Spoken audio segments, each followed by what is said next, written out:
ভারতের রাফায়েল ধ্বংসে পাকিস্তানের সফলতার পর চীনা জে-10C যুদ্ধ বিমান কিনছে বাংলাদেশ। উদ্বেগে কি দিল্লি? আমেরিকার বিরুদ্ধে জোট করতে সৌদি ও কাতারকে কাছে টানছে ইরান। মধ্যপ্রাচ্যে কি কোণঠাসা হবে যুক্তরাষ্ট্র ও ইসরায়েল? যুদ্ধ থামাতে ইউক্রেনের সাথে আলোচনার প্রস্তাব রাশিয়ার। পশ্চিমাদের নিষেধাজ্ঞার হুমকির ভয়ে কি এই সিদ্ধান্ত পুতিনের? আসসালামু আলাইকুম, দেখছিলেন Bangla vision world news headline. এবারে বিস্তারিত।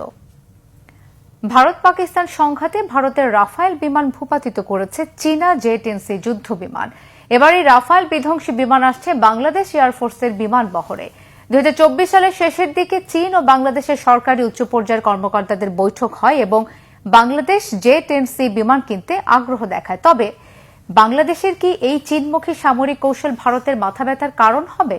বিস্তারিত জানাচ্ছেন ইমরান মাহমুদ। রাফায়েল ধ্বংসকারী চীনের জে-10C যুদ্ধবিমান কিনবে বাংলাদেশ। 2024 সালের শেষের দিকেই বাংলাদেশ ও চীনের মধ্যে আলোচনা শুরু হয় JF-17 ব্লক 3 ও জে-10C যুদ্ধবিমান কেনার। সম্প্রতি ভারত পাকিস্তান সংঘাতে আবারও আলোচনায় এসেছে চীনের তৈরি জে-10C। পাকিস্তান বাহিনী দাবি করে তারা এই বিমান ব্যবহার করে ভারতের 3টি রাফায়েল সহ মোট 5টি ফাইটার জেট ভূপাতিত করেছে। যদিও ফ্রান্সের এক গোয়েন্দা সূত্রের দাবি ভারতের অন্তত একটি রাফায়েল ভূপাতিত হয়েছে।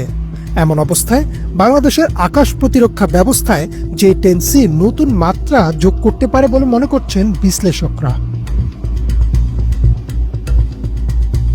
2024 সালের 19 ডিসেম্বর চীনের গণমাধ্যম সাউথ চায়না মর্নিং পোস্টে প্রকাশিত একটি প্রতিবেদন অনুযায়ী বাংলাদেশ সরকারের উচ্চ পর্যায়ের কর্মকর্তা এবং বিমান বাহিনীর শীর্ষ পর্যায়ের পরিকল্পনাকারীরা চীনা যুদ্ধ বিমান জে-10C কেনার পথে এগোচ্ছেন। এই পদক্ষেপের মাধ্যমে শুধু এয়ারফোর্সের বিমান বহরের আধুনিকীকরণই নয়, বরং দক্ষিণ এশিয়ার আকাশ শক্তির ভারসাম্যে একটি উল্লেখযোগ্য পরিবর্তন ঘটাতে চাইছেন।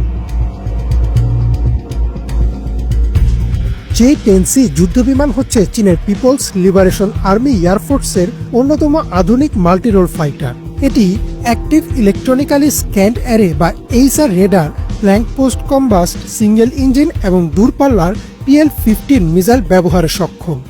পাকিস্তান ইতোমধ্যেই এই যুদ্ধবিমান ব্যবহার করে ভারতের ফ্রান্স থেকে কেনা রাফায়েল যুদ্ধবিমানকে ভূপাতিত করার দাবি করেছে। একাধিক আন্তর্জাতিক গণমাধ্যমও বিষয়টি নিশ্চিত করেছে। এই ঘটনা প্রমাণ করে যে জে-10C শুধু কাগজে কলমে না, বাস্তব যুদ্ধ পরিস্থিতিতেও কার্যকরী। বাংলাদেশ সামরিক বাহিনী ও ওয়ার পাওয়ার বাংলাদেশ সূত্রে জানা যায়, বাংলাদেশ বিমান বাহিনী বর্তমানে MiG-29, চীনের F-7BG, F-7MB টাইগার শার্ক এবং Yak-130 বিমানের মতো ফাইটারের ওপর নির্ভরশীল। তবে এসব বিমানের অনেকগুলোই পুরনো প্রযুক্তি নির্ভর। এছাড়া যুক্তরাষ্ট্র ও পশ্চিমা দেশগুলো থেকে যুদ্ধবিমান কেনা রাজনৈতিক ও কূটনৈতিক কারণে ব্যয়বহুল ও জটিল। সেই বিবেচনায় বাংলাদেশ চীনের কাছ থেকে সাশ্রয়ী দামে আধুনিক প্রযুক্তির যুদ্ধবিমান কেনার দিকে ঝুঁকবে বলে মনে করছেন বিশ্লেষকরা। মিলিটারি ওয়াচ ম্যাগাজিনের 2024 সালের এক বিশ্লেষণমূলক প্রতিবেদন অনুযায়ী বাংলাদেশ JF-17 ব্লক 3 এবং জে-10C যুদ্ধবিমানকে একত্রে ব্যবহার করে হাই লো পেয়ারিং কৌশল গঠনের চিন্তা করছে।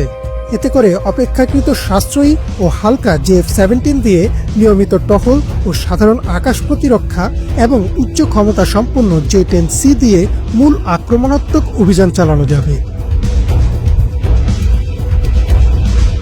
বাংলাদেশের চীনমুখী সামরিক কৌশল শুধু অর্থনৈতিকভাবে যুক্তিসঙ্গত নয়, বরং কৌশলগতভাবে বিচক্ষণতার প্রমাণ।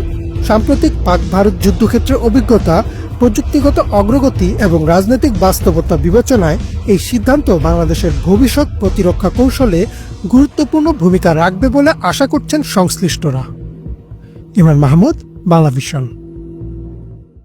পরমাণু কর্মসূচি ও ফিলিস্তিনের গাজা ইস্যুতে আমেরিকার বিরুদ্ধে অবস্থান শক্ত করতে একসময় শত্রু সৌদি আরব সহ কাতারকে কাছে টানছে ইরান।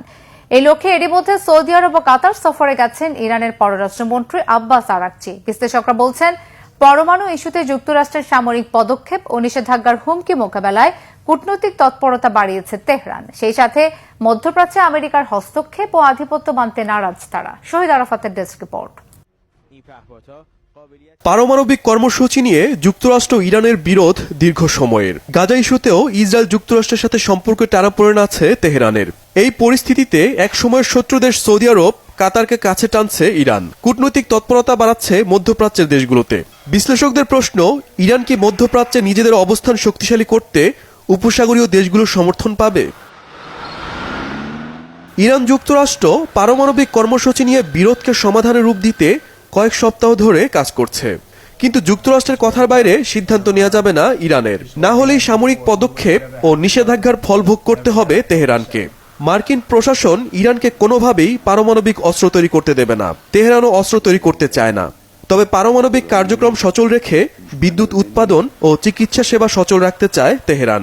গাজা ইস্যুতেও ইরান সমর্থিত গোষ্ঠী হুথি, হামাস, হিজবুল্লাহর অবস্থান টার্গেট করে যুক্তরাষ্ট্র ও তাদের সবচেয়ে বড় মিত্র ইসরায়েলের সামরিক অভিযানে বিপাকে ইরান। তাই গেল কয়েক সপ্তাহ ধরেই এশিয়া থেকে উপসাগরীয় অঞ্চলে কূটনৈতিক তৎপরতা বাড়াচ্ছে তেহরান। শনিবার মধ্যপ্রাচ্য সফরে কাতার ও সৌদি আরবের প্রতিনিধিদের সাথে বৈঠক করেন ইরানের পররাষ্ট্রমন্ত্রী আব্বাস আরাগচি। সেখানে পারমাণবিক ইস্যুতে উদ্বেগ ও পারস্পরিক স্বার্থ নিয়ে আলোচনা করেন তেহরানের মন্ত্রী। আল জাজিরাকে দেয়া এক সাক্ষাৎকারে আরাগচি বলেন, সৌদি আরব নিয়মিত ইরানের সাথে যোগাযোগ রাখছে। এই সফরে পারমাণবিক ইস্যুকে প্রাধান্য দিয়ে আলোচনা হয়। ইরান তাদের অধিকার রক্ষায় উপসাগরীয় দেশগুলোর সাথে আলোচনা অব্যাহত রেখেছে। বিশ্লেষকরা বলছেন, যুক্তরাষ্ট্রের বিরুদ্ধে শক্ত অবস্থান তৈরি ও সমর্থন পেতে উপসাগরীয় অঞ্চলে কূটনৈতিক তৎপরতা বাড়িয়েছে ইরান। তবে সময়ই বলবে কতটা সমর্থন ধরে রাখতে পারে তেহরান। শহীদ আরাফাত, বাংলাভিশন নিউজ ডেস্ক। যুদ্ধবন্ধে হঠাৎ করে ইউক্রেনের সঙ্গে সরাসরি আলোচনার প্রস্তাব দিয়েছেন রাশিয়ার প্রেসিডেন্ট ভ্লাদিমির পুতিন। জানান আসছে 15 মে তুরস্কের ইস্তাম্বুলে হতে পারে এই বৈঠক। এর আগে 30 দিনের যুদ্ধবিরতির প্রস্তাব দেয় ইউক্রেন ও পশ্চিমা জোট। তা না মানলে রাশিয়ার উপর কড়া নিষেধাজ্ঞার হুমকিও দিয়েছে পশ্চিমারা। এরপরে হঠাৎ সরাসরি বৈঠকের প্রস্তাব দেন প্রেসিডেন্ট পুতিন। তবে আলোচনা থেকে সত্যিই যুদ্ধবিরতি হবে কিনা তা বড় প্রশ্ন বলেই মনে করছেন বিশ্লেষকরা। হাফিজুল ইসলামের ডেস্ক রিপোর্টে বিস্তারিত। রাশিয়া ইউক্রেন যুদ্ধ চতুর্থ বছরে গড়ালেও এখনো পিছু হটেনি কোনো পক্ষ। কিন্তু এবার ভিন্ন সুরে কথা বলছেন রুশ প্রেসিডেন্ট ভ্লাদিমির পুতিন। 11 মে রোববার ক্রেমলিনে দেয়া এক ভাষণে ইস্তাম্বুলের মাটিতে ইউক্রেনের সঙ্গে সরাসরি আলোচনার প্রস্তাব দেন তিনি। এর আগে অন্তত 30 দিনের নিঃশর্ত যুদ্ধবিরতির আহ্বান জানায় ইউরোপীয় ইউনিয়ন ও পশ্চিমা জোট। কথা না মানলে রাশিয়ার উপর কঠিন নিষেধাজ্ঞা আরোপের হুঁশিয়ারি দেন ইউক্রেন ও ইউরোপীয় নেতারা। গত 10 মে কিয়েভে ইউক্রেনীয় প্রেসিডেন্ট জেলেনস্কির সঙ্গে বৈঠক করেন ফ্রান্স, জার্মানি, যুক্তরাজ্য ও পোল্যান্ডের নেতারা। সেখানে দাবি করা হয় স্থল, আকাশপথ ও জলপথে যুদ্ধ পুরোপুরি বন্ধ করতে হবে। এমন হুমকির মুখে পশ্চিমাদের সাথে হঠাৎ কেন আলোচনায় বসতে রাজি হল রাশিয়া? শেষ পর্যন্ত যুদ্ধবিরতির দিকে গড়াতে পারে আলোচনা।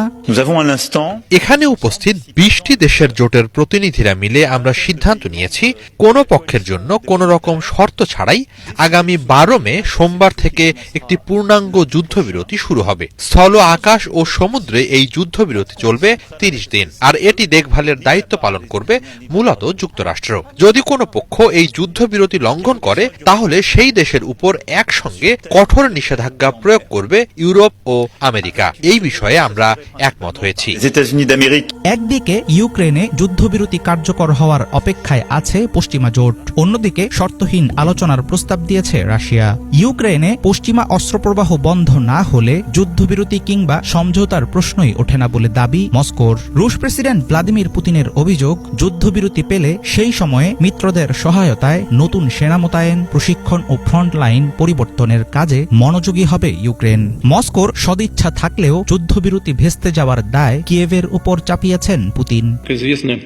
রাশিয়া বারবার যুদ্ধবিরতির জন্য উদ্যোগ নিয়েছে, তবে ইউক্রেনীয় পক্ষ বারবার নাশকতা করেছে। উদাহরণ হিসেবে বলা যায় 30 দিনের মধ্যে প্রায় 130 বার নির্লজ্জভাবে যুদ্ধবিরতি লঙ্ঘন করেছে কিয়েভ সরকার। পশ্চিমা দেশগুলোতে আমাদের মিত্র যারা সংঘাত সমাধানের উপায় খুঁজছেন বলে মনে হচ্ছে তাদের কাছে নিজেদের অবস্থান জানিয়েছি। কয়েকদিনের মধ্যে কি ঘটবে সেটা বিশ্লেষণ করার পর ইউক্রেন সরকার কিভাবে প্রতিক্রিয়া জানায় এর উপর নির্ভর করছে ফলাফল।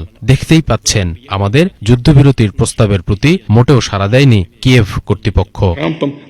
ইউরোপীয় ও পশ্চিমা মিত্রদের সাথে আলাপকালে পূর্ণাঙ্গ পূর্ণাঙ্গ ও নিঃশর্ত যুদ্ধবিরতি বাস্তবায়নে জোর দিয়েছেন ইউক্রেনের প্রেসিডেন্ট ভলোদিমির জেলেনস্কি। নিরাপত্তার স্বার্থে ইউক্রেনের মাটিতে বিদেশি সামরিক বাহিনীর সীমিত উপস্থিতির বিষয়ে আবারও তুলে ধরলেন নিজের অবস্থান। জানালেন স্থায়ী শান্তির জন্য যুদ্ধবিরতি জরুরি।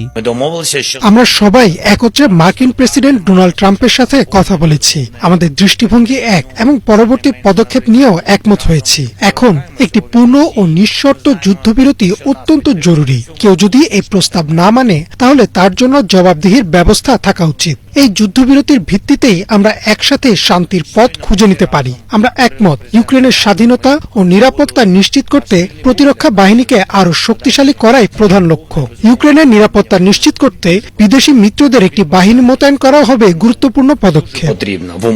বর্তমানে ইউক্রেনের প্রায় 5 ভাগের 1 ভাগ ভূখণ্ড রয়েছে রাশিয়ার দখলে। 2014 সালে দখলকৃত ক্রিমিয়া অঞ্চলও এর অন্তর্ভুক্ত।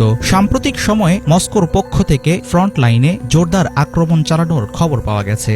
গত 10 মে শুক্রবার কিয়েভে অবস্থিত যুক্তরাষ্ট্রের দূতাবাস সতর্ক করে জানায়, সামনে বড় ধরনের বিমান হামলার আশঙ্কা রয়েছে।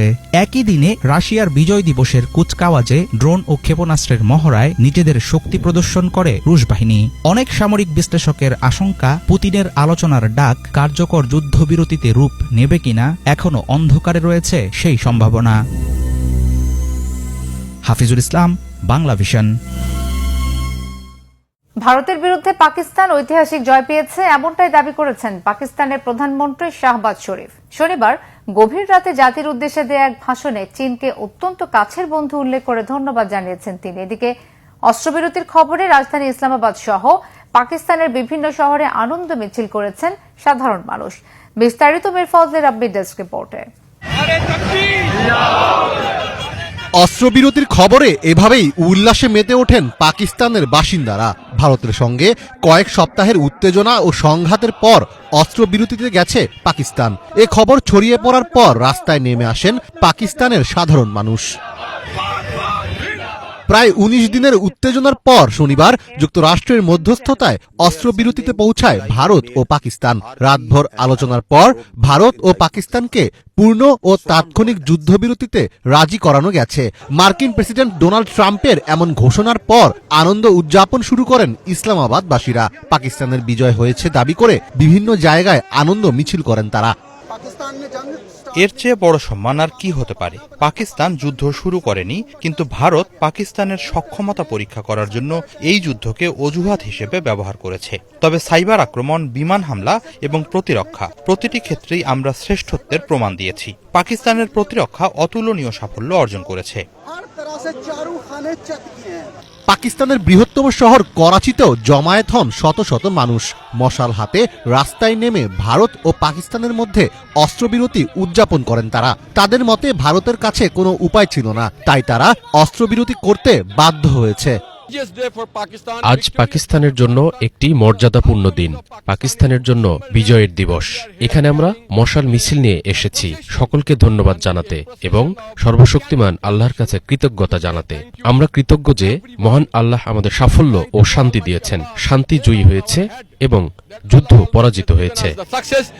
এদিকে অস্ত্রবিরতির ঘোষণা আসার পর শনিবার গভীর রাতে জাতির উদ্দেশ্যে ভাষণ দেন পাকিস্তানের প্রধানমন্ত্রী শাহবাজ শরীফ। তিনি এটিকে পাকিস্তানের ঐতিহাসিক বিজয় বলে দাবি করেন। ওই ভাষণে তিনি চীনকে অত্যন্ত কাছের এবং বিশ্বাসযোগ্য এক বন্ধু দেশ বলে উল্লেখ করে ধন্যবাদ জানান। এছাড়া গুরুত্বপূর্ণ ভূমিকা পালনের জন্য মার্কিন প্রেসিডেন্ট ডোনাল্ড ট্রাম্পের প্রশংসাও করেন তিনি।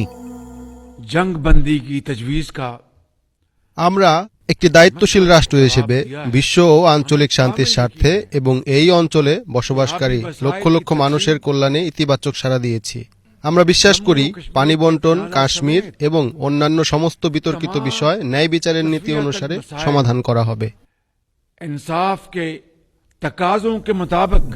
গত কয়েক সপ্তাহের উত্তেজনায় ও সামরিক হস্তক্ষেপে এরই মধ্যে ব্যাপক ক্ষয়ক্ষতির মুখোমুখি হয়েছে ভারত পাকিস্তান। জিও নিউজের এক নিবন্ধে বলা হয়েছে, ভারত ও পাকিস্তানের মধ্যকার সাম্প্রতিক এই সংঘর্ষ দুই দেশকেই বিপুল অর্থনৈতিক ক্ষতির মুখে ফেলেছে।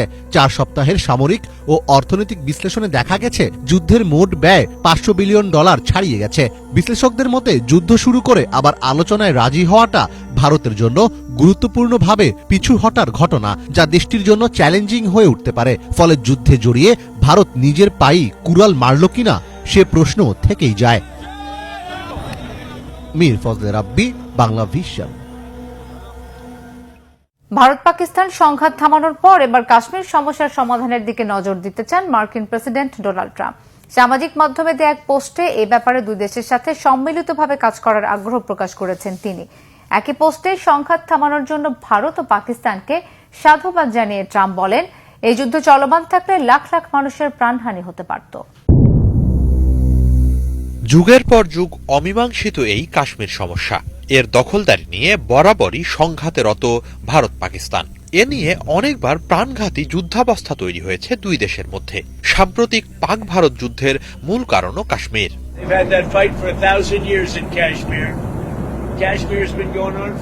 সার্বিক প্রেক্ষাপটে দক্ষিণ এশিয়ার জ্বলন্ত এই সমস্যার স্থায়ী সমাধান খুঁজে বের করা জরুরি মনে করছেন মার্কিন প্রেসিডেন্ট ডোনাল্ড ট্রাম্প।